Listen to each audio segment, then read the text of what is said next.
중국 눈치만 보는 저자세 외교를 당장 멈춰라.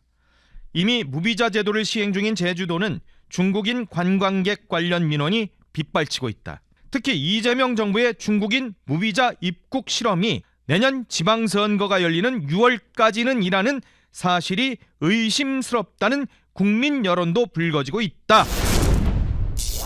지금 대한민국의 행보는 어떻습니까? 조현 외교부 장관 중국 갔습니다. 그랬더니 중국 관영 매체가 뭐라고 하는지 아십니까? 중국 관영 매체가요. 어우 야 한국 조현 관례를 깼어. 나쁜 게 아니라요. 엄청 환영합니다.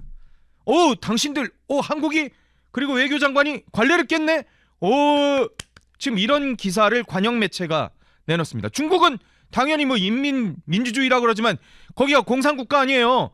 국가가 통제하는 데 아니에요. 통제국가잖아요. 그러니까 언론이 다 국가가 거의 관리하는 거죠. 다. 뭐 국가가 관리 안 하는 언론이 어디 있겠어요. 공산국가가, 사회주의 국가가. 근데 관례를 깬 선택이었다 하면서 환영을 하는데 왜 그러냐? 원래는요. 조태열 외교부 장관, 전임 장관이 지난 5월에 중국을 갔어요. 그렇기 때문에 관례상 원래는 중국 외교부 장관이 한국을 방문해야 될 차례예요. 한 번 갔다 한 번 오고 이렇게 되는 거거든요. 그런데 이걸 깨고 지금 조현 장관이 중국을 갔거든요. 왜? 뭐 때문에? 시진핑 좀 와달라고 경주에 이펙에. 결국 그게 목적 아니겠어요? 다른 얘기들도 하지만 그게 가장 큰 목적 아니겠습니까? 그거 하려고 그걸 주목적으로 해서 관례를 깨고 중국을 훅 달려간 거예요. 그랬더니 중국 입장에서 그래 우리가 갈 차례였는데 너네가 왔네. 그래 잘했어. 지금 이거예요. 미국한테는 이랬습니까? 일본한테는 이랬습니까? 중국한테는 왜 이러는데요? 유독 왜 중국한테만 이러죠? 대한민국의 최우방 국가는 어디예요? 미국이죠. 그리고 일본이죠. 그런데 미국이나 일본한테 이런 외교 관례를 깨면서까지 막 엄청나게 호혜적인 그런 행동을 이재명 정권이 했나요?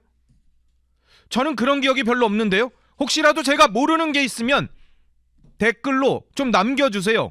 이거 아마 중국 사람들이 보고 있을 수도 있어요. 중국 사람들이요. 댓글도 많이 달아요. 저희 엄튜브에다가. 그러니까 혹시라도 제가 모르는 그런 게 있으면 댓글을 좀 남겨주십시오. 그럼 제가 전달해 드릴게요. 이 중국 관영 매체가 또 뭐라 그랬냐? 한국 내에서 한중 관계가 개선되고 있다는 긍정적 예시들이 나타나고 있다. 이렇게 얘기를 합니다.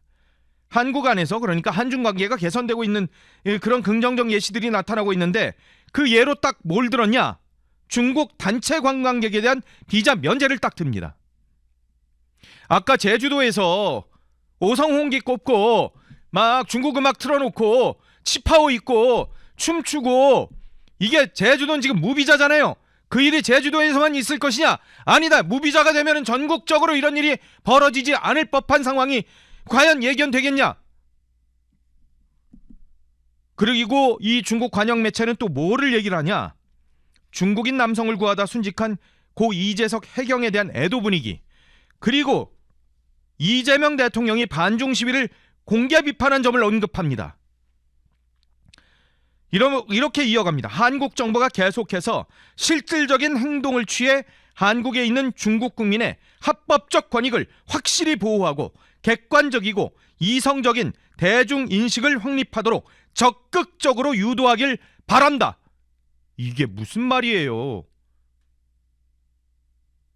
요즘에 폭군의 셰프 이런 거 유행하고 있거든요, 드라마. 거기에 보면은 중국 사신이 와가지고 대한민국 막 깜보고 이런 것들 이게 막 나오는데 중국 관영 매체가 반중 시위 공개 비판한 점 얘기를 하면서 한국 정부가 계속해서 실질적인 행동을 취해 한국에 있는 중국 국민의 합법적 권익을 확실히 보호하고 객관적이고 이성적인 대중인식을 확립하도록 적극적으로 유도하길 바란다. 이걸 어떻게 읽어야 될까요? 그러니까 국민의힘에서 이런 논평을 냈습니다. 중국 눈치만 보는 저자세 외교를 당장 멈춰라. 이미 무비자 제도를 시행 중인 제주도는 중국인 관광객 관련 민원이 빗발치고 있다. 불법 체류 문제는 물론 온갖 민폐 행태가 SNS와 언론 보도로 전파되기도 했다라고 지난 15일에 논평을 냈습니다. 그러면서 이렇게 표현을 합니다.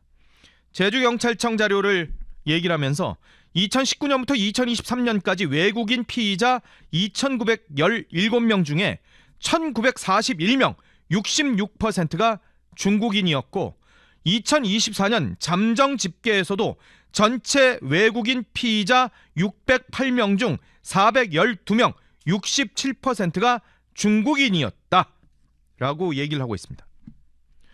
그리고 이렇게 이어갑니다.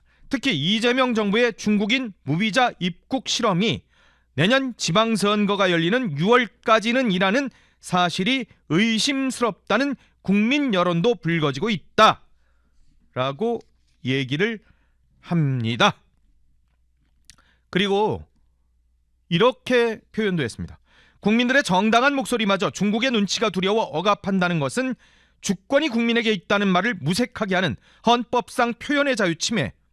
반중 시위가 깽판이라고 한다면 후쿠시마 오염수와 사드 배치 당시에 민주당과 민노총, 좌파 시민단체가 반미, 반일 시위를 벌이며 선동한 것은 깽판이 아니었나? 김민석 국무총리 친형인 김민웅 촛불행동 대표를 비롯해 대진년, 민노총, 전농, 진보당 등이 벌이는 반미 시위는 보이지 않는가? 이러니 친중하면 애국, 반중하면 깽판이란 자조 섞인 목소리가 나오는 것이다 라고 얘기를 합니다.